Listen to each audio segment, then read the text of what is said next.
మనుషులు తమ అహంకారం నుంచి అప్పుడే బయటపడగలుగుతారు ఎప్పుడైతే వాళ్ళు తమ దుర్బలత్వాన్ని ఎదుర్కోవాల్సి వస్తుందో, నిస్సహాయతని ఎదుర్కోవాల్సి వస్తుందో.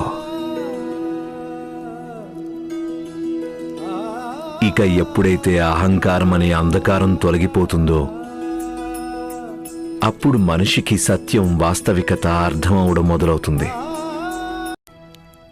సంతానంలో భేదాలు చూపిస్తే పర్యవసానం ఎలా ఉంటుందో అది అర్థమవడం అతనికి చాలా అవసరం. అల్లా మాలిక్. ఎవరైతే వారికన్నా ముందు ఇతరుల అవసరాలని ఎక్కువ ప్రాధాన్యత ఇస్తారో వారి అవసరాలని భగవంతుడే తీరుస్తాడు.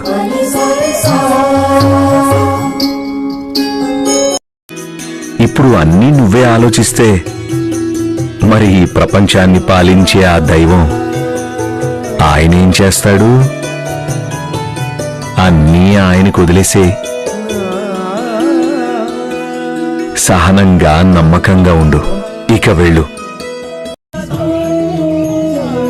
ఎప్పుడైతే మనిషి మానసికంగా ఓటమి నొప్పుకుంటాడో అప్పుడు అతడిలో గెలవాలన్న సంకల్పం ముందే అంతమైపోతుంది. గుర్తుపెట్టుకో, కష్టం